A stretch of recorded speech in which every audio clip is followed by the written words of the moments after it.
पहुंचाते हैं, ऐसे चालकों के द्वारा कोई आम नागरिक दुर्घटना के शिकार हो जाता है तो अपराध के तहत गिरफ्तारी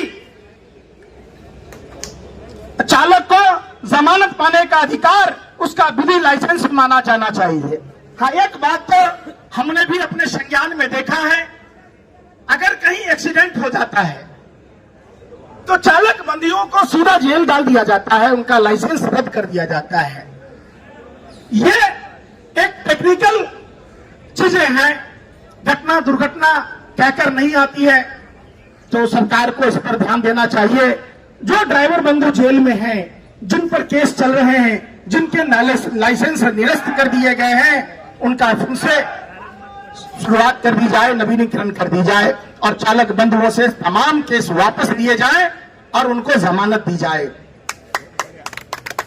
जो चालक बंधु देश भर में सामान की आमद एक प्रांत से दूसरे प्रांत पहुंचाते हैं, उनका प्रशासनिक पुलिस के द्वारा जो उगाही किया जाता है नो एंट्री के नाम पर, पेपरों के नाम पर, सरकार को चाहिए उसको भी खत्म करवा देना चाहिए।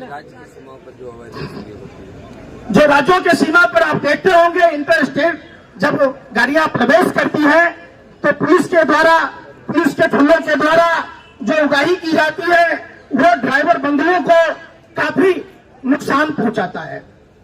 चालकों को 25 लाख का, 20 लाख का, कम से कम मिनिमम 20 से 25-30 लाख रुपए का एक ऐसा बीमा होना चाहिए जो हमारे देश के ड्राइवर बंधु को उनका मुआवजा मिलना चाहिए। देश भर से आए हुए हमारे ड्राइवर बंधु जिन 29 मांगों के समर्थन में आए हैं, मैं उनको क्रमशः बता रहा हूं ताकि आप भी संज्ञान में लें। चालकों को कम से कम 10 से 20 लाख का एक्सीडेंटल बीमा भी मिलना चाहिए। ओला उबर जैसी ऐप बेस्ड कंपनियों को सरकारी कानून के अधीन ही संचालन किया जाना चाहिए। ओला उबर में भी खामी देखी गई, लोग लोन ले लेते हैं। ओला उबर में जो हमारे ड्राइवर बंधु चलाते हैं उनको किसी भी तरीके का जो मानवीय संवेदनाओं के आधार पर जो सरकारी नौकरियों में मिलता है, जो बंधु हैं, अभी आपने देखा होगा एक वीडियो वायरल हुई थी कि चालकों को गर्मी में रहना पड़ता है और चालकों को 24 घंटा की ड्यूटी होती है, वो रास्ते में ही सोते हैं। तो चालक जब अगर फ्री माइंड नहीं होगा, अगर उनके केबिन में एसी पंखे की व्यवस्था नहीं होगी तो गाड़ी का संचालन कैसे होगा? तो जो बड़ी बड़ी कंपनियां हैं और सरकार को भी ऐसे कानून बनाना चाहिए और चालकों को 8 घंटे की ड्यूटी और जो 25 से 26 दिन का ही काम लिया जाना चाहिए। महीने में 4 से 5 दिन की मंथली छुट्टी भी दी जानी चाहिए। सरकार को, मोदी सरकार को इस पर पहल करते हुए एक कानून बनाया जाना चाहिए कि अगर हमारे चालक फ्री माइंड नहीं होंगे, अगर उन पर बोझ होगा तो गाड़ियों का एक्सीडेंट होगा। जब हमारे चालक बंधु फ्री माइंड होंगे, जब उनको मंथली छुट्टियां मिला करेगी तो दुर्घटना में कमी आएगी। ये परिवहन मंत्री नितिन गडकरी जी ने भी स्वीकार किया था।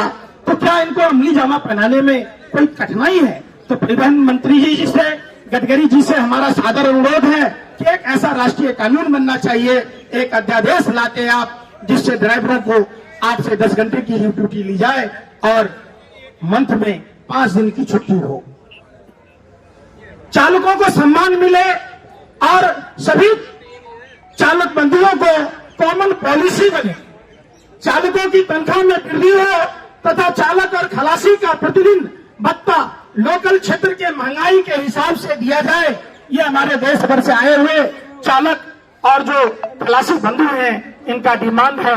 निश्चित तौर पर गाड़ी मालिकों को, कंपनी के मालिकों को ध्यान देना चाहिए। सरकार को भी इसके लिए एक कानून बनाना चाहिए। जैसे आप मकान किराया लेते हैं तो हर साल मकान के किराए में इजाफा किया जाता है, नौकरी वालों के वेतन में वृद्धि होती है, उसी तरीके से चालक बंधु और खलासी बंधुओं के भी वेतन में, भत्ते में हर साल वृद्धि का प्रावधान किया जाना चाहिए। सभी कमर्शियल वाहनों पर लगने वाले राज्यों का टैक्स एक समय पर किया जाना चाहिए। वन इंडिया वन टैक्स, जैसे वन इंडिया वन नेशन की बात प्रधानमंत्री जी कहते हैं, तो निश्चित तौर पर सबसे बड़ी प्रॉब्लम जो होती है अलग अलग स्टेटों के अलग अलग टैक्स। ड्राइवर बंधुओं के लिए सबसे बड़ा सरदर्द है। तो केंद्रीय परिवहन मंत्री और प्रधानमंत्री जी से मेरा हाथ जोड़कर अनुरोध है, जैसे आपने जीएसटी लाई, इसी तरीके से गाड़ियों के भी टैक्स, एक देश एक टैक्स का प्रावधान किया जाना चाहिए। नेशनल हाईवे पर तथा स्टेट हाईवे पर एम्बुलेंस जैसी सुविधा बढ़ाई जानी चाहिए। जब हमारे ड्राइवर बंधु एक्सीडेंट कर जाते हैं तो अक्सर ये देखा जाता है सीमा विभाग में गाड़ियां नहीं आ पाती, एम्बुलेंस नहीं आ पाता, और जिनकी जीवन बचाई जा सकती थी उनकी जीवन नहीं बचाई जा पाती। तो निश्चित तौर पर सरकार को स्टेट हाईवे और नेशनल हाईवे पर इसकी व्यवस्था करी जानी चाहिए। चालक बंधुओं को जिस तरीके से फौज से कम नौकरी चालक बंधुओं की नहीं है। हमारे चालक बंधु अपना घर परिवार छोड़कर होली, दिवाली, ईद, बकरीद, जिस जाति और धर्म के हैं, अपने अपने धार्मिक आयोजनों को छोड़कर, अपने पारिवारिक आयोजनों को छोड़कर हमेशा अपने गंतव्य तक, अपने लक्ष्य तक पहुंचने की लालसा रखे, अपने घर और परिवारों से दूर होते हैं। तो इनके बच्चों की पढ़ाई की भी व्यवस्था में सरकार को करनी चाहिए। सरकार की तरफ से सभी नेशनल हाईवे तथा स्टेट हाईवे पर 100 किलोमीटर के बाद कैंटीन, जैसे आप संसद में कैंटीन देखते होंगे, हर डिपार्टमेंट में, हर विभाग में कैंटीन होता है, भोजनालय होता है। तो हमारे देश के सारथी बंधु, ड्राइवर बंधुओं, खलासियों के लिए भी इस तरीके से कैंटीन की व्यवस्था कम रियायत दरों पर होनी चाहिए, चूंकि इनकी तनख्वाह बहुत ही कम होती है और कोई भी गलती होने पर मालिक तनख्वाह में से काट लेता है। तो सरकार अगर सरकारी नेशनल हाईवे, स्टेट हाईवे पर संसद जैसी व्यवस्था अगर न करती है तो कम से कम भोजनालय का तो व्यवस्था कर दे, जहां शौचालय की व्यवस्था हो, जहां पीने की पानी की व्यवस्था हो, जहां फर्स्ट एड की व्यवस्था हो, जहां उनके थकान से संबंधित अगर कोई हल्की फुल्की बीमारी है तो वहां डिस्पेंसरी, विश्रामालय जैसी व्यवस्था की व्यवस्था सरकार को करनी चाहिए। सभी टोल नाका पर कीमत के साथ उसका नियम और कायदा भी दर्शाया जाए। प्राइवेट और कमर्शियल वाहनों की अलग अलग लाइन हो, ताकि जिनको निश्चित सीमा में हमारे ड्राइवर बंधुओं को पहुंचना होता है। टोल नाका पर ऐसा देखा जाता है अक्सर कि टोल में लेट लतीफी होता है, जिसके कारण ये गंतव्य तक नहीं पहुंच पाते, इनका कीमती समय बर्बाद होता है। तो सरकार को तमाम जो कमर्शियल व्हीकल हैं, एम्बुलेंस की तरह, उनके भी अलग रूट तय किए जाने चाहिए, क्योंकि ये गंतव्य तक पहुंच सके। कई दफा ये होता है खाद्य सामग्रियां होती हैं अलग अलग, आप पूरा देश ये जानता है कि अगर ड्राइवर न होते तो हम न होते, हम न होते तो हमारा राज्य और देश न होता। तो जरूरी है ड्राइवरों की सुविधा सुनिश्चित की जाए।